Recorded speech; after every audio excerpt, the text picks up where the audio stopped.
ನಾಮಕ್ಕೆ ಸ್ತೋತ್ರ ಉಂಟಾಗಲಿ. ಅನುಗ್ರಹಿಸಲ್ಪಟ್ಟಂತಹ ಒಳ್ಳೆ ಸಮಯಕ್ಕಾಗಿ ನಾನು ದೇವರಿಗೆ ಸ್ತೋತ್ರವನ್ನು ಸಲ್ಲಿಸ್ತಾ ಇದ್ದೇನೆ. ಈ ಸಂದರ್ಭದಲ್ಲಿ ನಿಮ್ಮ ಸಂಗಡ ಮಾತನಾಡಲಿಕ್ಕೆ ದೇವರು ನನಗೊಂದು ಒಳ್ಳೆ ಅವಕಾಶವನ್ನು ಕೊಟ್ಟಿದ್ದಾರೆ. ಅದರಲ್ಲಿ ನನಗೆ ಬಹಳ ಸಂತೋಷ ಇದೆ. ಅನೇಕ ದಿನಗಳಾದ ನಂತರ ಮತ್ತೊಂದು ಆವರ್ತಿ ನಿಮ್ಮನ್ನು ಕಾಣುವುದಕ್ಕೆ ದೇವರು ಕೊಟ್ಟ ಕೃಪೆಗಾಗಿ ಸ್ತೋತ್ರ. ಈ ಸಂದರ್ಭದಲ್ಲಿ ನಿಮಗೆಲ್ಲರಿಗೂ ಗೊತ್ತಿರುವ ಹಾಗೆ ದೇಶದಲ್ಲಿ, ರಾಜ್ಯದಲ್ಲಿ, ವಿದೇಶಗಳಲ್ಲಿ ಕ್ರಿಸ್ಮಸ್ ಹಬ್ಬವನ್ನ ಎಲ್ಲರೂ ಸಂತೋಷದಿಂದ ಆಚರಿಸಿಕೊಳ್ತಾ ಇದ್ದಾರೆ. ನಿಮಗೆಲ್ಲರಿಗೂ ಗೊತ್ತಿದೆ, ಕ್ರಿಸ್ಮಸ್ ಅನ್ನುವಂಥದ್ದು ಯೇಸು ಸ್ವಾಮಿಯ ಜನ್ಮದಿನವೆಂಬುದಾಗಿ ಪ್ರಪಂಚ ಎಲ್ಲ ಕೊಂಡಾಡುತ್ತೆ. ಆದ್ರೆ ಈ ಸಂದರ್ಭದಲ್ಲಿ ನಾನು ನಿಮ್ಗೊಂದು ಮಾತನ್ನು ಹೇಳಲಿಕ್ಕೆ ನಾನು ಇಷ್ಟಪಡ್ತೇನೆ. ಏನ್ ಆ ಮಾತಂತಂದ್ರೆ, ನಿಜವಾದ ಕ್ರಿಸ್ಮಸ್ ಅಂದ್ರೆ ಏನು, ನಿಜವಾದ ಕ್ರಿಸ್ಮಸ್ ಏನು ಅಂತ ನಾವು ತಿಳ್ಕೊಳ್ಳದೆ ಹೋದ್ರೆ ನಮ್ಮ ಜೀವಿತದಲ್ಲಿ ನಾವು ಕ್ರಿಸ್ಮಸ್ ಹಬ್ಬವನ್ನ ಆಚರಿಸುವುದರ ಪ್ರಾಮುಖ್ಯತೆಯನ್ನ ನಾವು ಮರ್ತು ಹೋಗ್ಬೇಕಾಗತ್ತೆ. ಹಾಗಾದ್ರೆ ಕ್ರಿಸ್ಮಸ್ ಅಂದ್ರೆ ಏನು, ನಿಜವಾದ ಕ್ರಿಸ್ಮಸ್ ಯಾವಾಗ ಒಬ್ಬ ವ್ಯಕ್ತಿಯ ಜೀವಿತದಲ್ಲಿ ಸಂಭವಿಸುತ್ತೆ, ಅದನ್ನ ನಾವು ಪ್ರಾಮುಖ್ಯವಾಗಿ ತಿಳ್ಕೊಳ್ಬೇಕು. ನಿಮಗೆಲ್ಲರಿಗೂ ಗೊತ್ತಿರುವ ಹಾಗೆ ಕ್ರಿಸ್ಮಸ್ ಹಬ್ಬ ಬಂತು ಅಂತಂದ್ರೆ ಎಲ್ಲರ ಮನೆ ಮುಂದೆ ಕ್ರಿಸ್ಮಸ್ ಟ್ರೀಯನ್ನು ಹಾಕ್ತಾರೆ, ಲೈಟಿಂಗ್ಸ್ಗಳನ್ನ ಹಾಕ್ತಾರೆ. ಪ್ರತ್ಯೇಕವಾಗಿ ಪ್ರತಿ ಮನೆಯ ಮುಂದೆ ಸ್ಟಾರ್ ಅನ್ನ ಹಾಕ್ತಾರೆ. ಸ್ಟಾರ್ ಅನ್ನ ಹಾಕ್ತಾರೆ. ನಿಮ್ಗೆಲ್ಲರಿಗೂ ಗೊತ್ತಿದೆ, ನಕ್ಷತ್ರವನ್ನ ಸೂಚಿಸುವ ಒಂದು ಸ್ಟಾರ್ ಅನ್ನ ಪ್ರತಿ ಮನೆಯ ಮುಂದೆ ಹಾಕ್ತಾರೆ. ಅದರ ಅರ್ಥ ಏನು ಅಂತಂದ್ರೆ, ಲೋಕ ರಕ್ಷಕನು ನಮ್ಮ ಮನೆಯಲ್ಲಿ ಜನಿಸಿದಾನೆ ಎಂಬುದಾಗಿ ಅದರ ಅರ್ಥ. ಹಾಗಾದ್ರೆ ಆ ನಕ್ಷತ್ರವನ್ನು ಕುರಿತಾಗಿ ಸತ್ಯವೇದ ಏನ್ ಹೇಳುತ್ತೆ ಅನ್ನೋದನ್ನ ನಾವು ಒಂದು ಸಲ ಸೂಕ್ಷ್ಮವಾಗಿ ಗಮನಿಸೋಣ. ಸತ್ಯವೇದದಲ್ಲಿ ಈ ವಿಧವಾಗಿ ಬರೆಯಲ್ಪಟ್ಟಿದೆ. ಮತ್ತಾಯನು ಬರೆದಂತ ಸುವಾರ್ತೆ 2ನೇ ಅಧ್ಯಾಯದ 9ನೇ ವಚನ ಏನ್ ಹೇಳುತ್ತಂತಂದ್ರೆ, ಅವರು ಅರಸನ ಮಾತನ್ನು ಕೇಳಿ ಹೊರಟಾಗ ಮೂಡಣ ದೇಶದಲ್ಲಿ ಕಂಡ ನಕ್ಷತ್ರವು ಅವರ ಮುಂದೆ ಮುಂದೆ ನಡೆದು ಕೂಸು ಇದ್ದ ಸ್ಥಳದ ಮೇಲೆ ಬಂದು ನಿಂತಿತು. ಅವರು ನಕ್ಷತ್ರವನ್ನು ಕಂಡು ಅತ್ಯಂತ ಸಂತೋಷ ಪಟ್ಟರೆಂಬುದಾಗಿ ವಾಕ್ಯ ಬರೆಯಲ್ಪಟ್ಟಿದೆ. ಇಲ್ಲಿ ನೀವು ಗಮನಿಸಬೇಕಾದಂತ ಒಂದು ವಿಚಾರ ಅಂತಂದ್ರೆ, ಈ ನಕ್ಷತ್ರ ಎಲ್ಲರ ಕಣ್ಣಿಗೆ ಕಾಣಲಿಲ್ಲ. ಈ ನಕ್ಷತ್ರ ಹೇರೋದನಿಗೆ ಕಾಣಲಿಲ್ಲ. ಈ ನಕ್ಷತ್ರ ಮಹಾಯಾಜಕರಿಗೆ ಕಾಣಲಿಲ್ಲ. ಈ ನಕ್ಷತ್ರ ಬೆತ್ಲೆಹೇಮಲ್ಲಿ ವಾಸ ಮಾಡುವಂತ, ಯೆರೂಸಲೇಮಿನಲ್ಲಿ ವಾಸ ಮಾಡುವಂತ ಅನೇಕರ ಜನರ ಕಣ್ಣಿಗೆ ಈ ನಕ್ಷತ್ರ ಕಾಣಿಸ್ಲಿಲ್ಲ. ಆದ್ರೆ ಮೂಡಣ ದೇಶದಲ್ಲಿರುವಂತ ಜ್ಞಾನಿಗಳಿಗೆ ಮಾತ್ರವೇ ಈ ನಕ್ಷತ್ರ ಕಾಣಿಸ್ತು ಎಂಬುದಾಗಿ ನಾವು ಸತ್ಯವೇದದಲ್ಲಿ ನೋಡ್ತೇವೆ.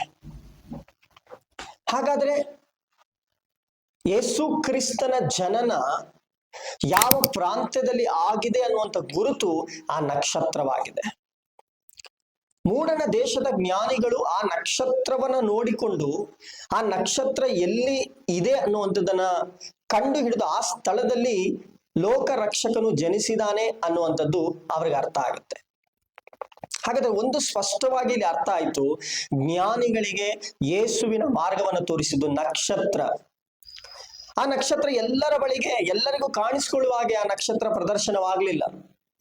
ಆಕಾಶದಲ್ಲಿ ಒಂದು ನಕ್ಷತ್ರ ಉದಯಿಸಿದೆ ಅಂದ್ರೆ ಅದು ಎಲ್ರಿಗೂ ಕಾಣಬೇಕು. ಆದ್ರೆ ಇಲ್ಲಿ ನಡೆದಂತ ಒಂದು ಅದ್ಭುತ ಏನ್ ಗೊತ್ತಾ, ಆ ನಕ್ಷತ್ರ ಎಲ್ಲರಿಗೂ ಕಾಣಲಿಲ್ಲ. ಹೇರೋದನಿಗೆ ಕಾಣಲಿಲ್ಲ, ಮಹಾಯಾಜಕರಿಗೆ ಕಾಣಲಿಲ್ಲ, ಯೆರೂಸಲೇಮಿನಂತ ಜನರಿಗೆ ಕಾಣಲಿಲ್ಲ, ಬೆತ್ಲೆಹೇಮ್ನಲ್ಲಿರುವಂತ ಜನರಿಗೆ ಕಾಣಲಿಲ್ಲ.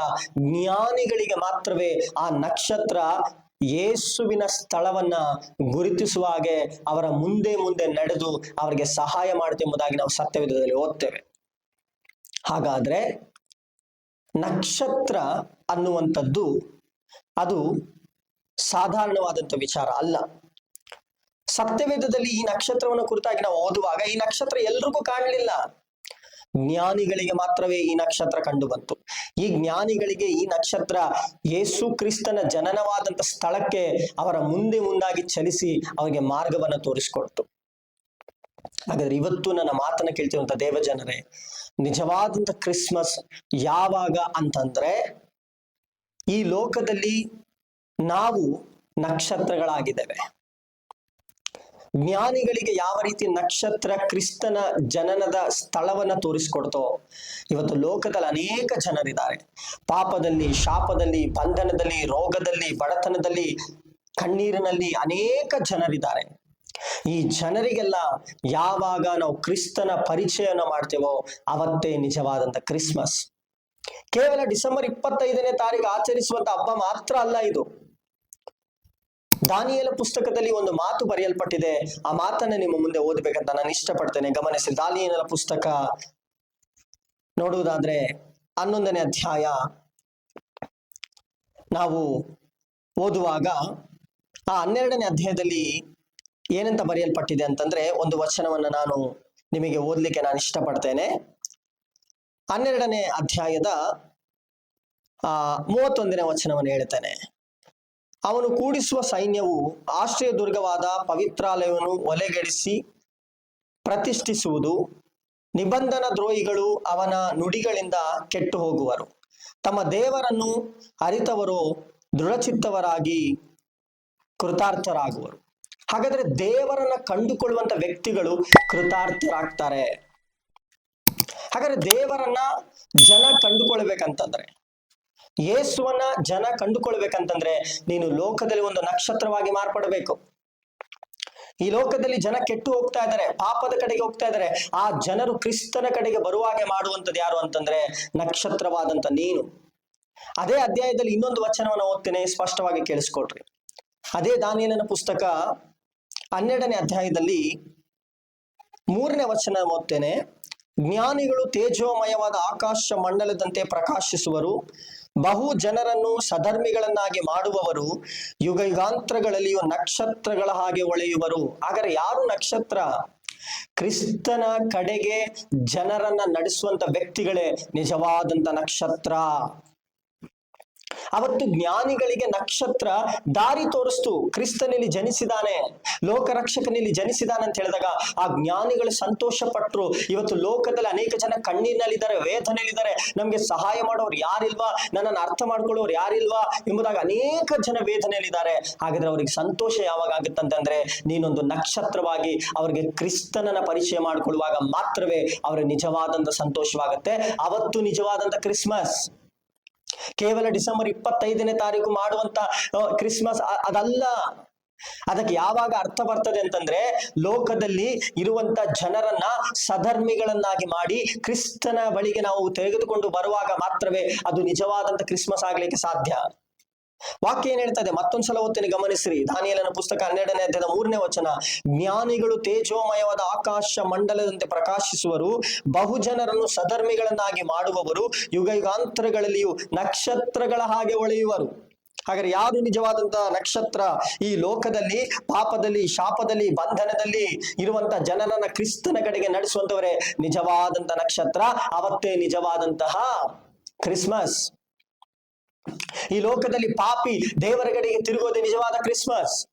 ಈ ಲೋಕದಲ್ಲಿ ಜನರು ಶಾಪದಿಂದ ಬಿಡುಗಡೆ ಆಗೋದು ಕ್ರಿಸ್ಮಸ್, ರೋಗದಲ್ಲಿ ಬಿಡುಗಡೆ ಆಗೋದು ಕ್ರಿಸ್ಮಸ್, ಬಂಧನದಲ್ಲಿ ಮಂಕುತನದಿಂದ ಬಿಡುಗಡೆ ಆಗೋದು ನಿಜವಾದಂತ ಕ್ರಿಸ್ಮಸ್. ಅದೇ ನಿಜವಾದಂತ ಕ್ರಿಸ್ಮಸ್.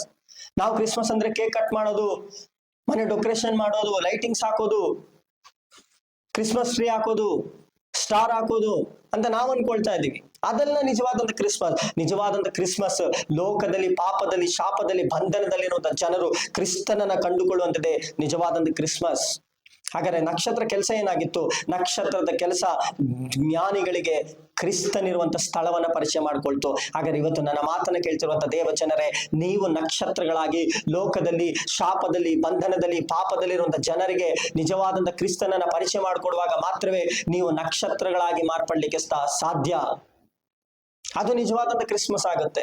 ಅದಕ್ಕೋಸ್ಕರ ಈ ವರ್ಷದ ಕ್ರಿಸ್ಮಸ್ ಕೇವಲ ಒಂದು ಹಬ್ಬವಾಗಿರದೆ ಅನೇಕರನ್ನ ಕ್ರಿಸ್ತನ ಕಡೆಗೆ ನಾವು ತೆಗೆದುಕೊಂಡು ಬರುವಂತಹ ಒಂದು ದೊಡ್ಡ ಜವಾಬ್ದಾರಿ ನಮ್ಮ ಮೇಲಿದೆ. ಲೋಕದಲ್ಲಿ ಎಷ್ಟೋ ಜನ ನಶಿಸಿ ಹೋಗ್ತಾ ಇದ್ದಾರೆ, ಅವರಿಗೆ ಕ್ರಿಸ್ತನನ್ನ ಪರಿಚಯ ಮಾಡಿಕೊಡುವಾಗ ಅದು ನಿಜವಾದಂತ ಕ್ರಿಸ್ಮಸ್ ಆಗುತ್ತೆ. ಅದಕ್ಕೋಸ್ಕರ ನನ್ನ ಮಾತನ್ನ ನೀವು ಅರ್ಥ ಮಾಡ್ಕೊಂಡಿದ್ರೆ ಎಂಬುದಾಗಿ ನಂಬ್ತಾ ಇದ್ದೇನೆ.